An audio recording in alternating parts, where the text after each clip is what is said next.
They told Black women for centuries that their hair, their skin, their very features were problems to fix.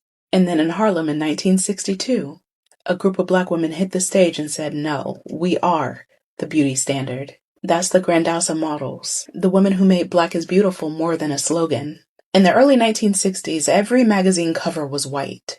Every beauty ad pushed wigs, skin lighteners, and chemicals. Straight hair was professional. Dark skin was undesirable. But in Harlem, a cultural storm was brewing.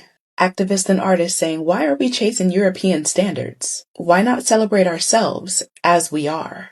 That's where the Grandiosa models came in.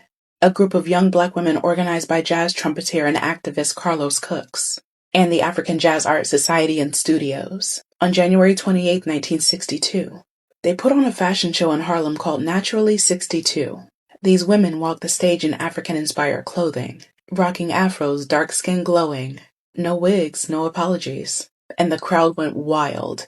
This wasn't just a show.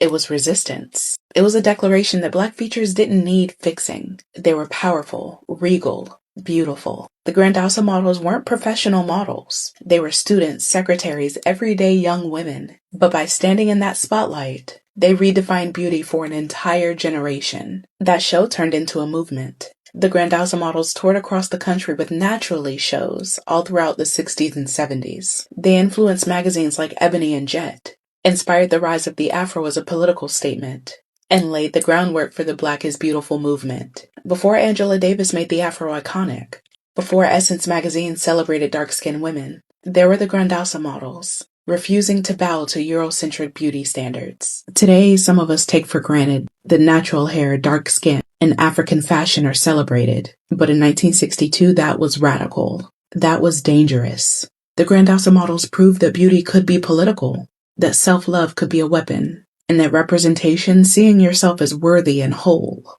is sometimes the first revolution. The Grandiosa models, the sisters who stood on stage in Harlem and said, we are not imitations, we are the origin. And if you ever wonder where the roots of Black is Beautiful came from, look right there, at the women who walked into history naturally.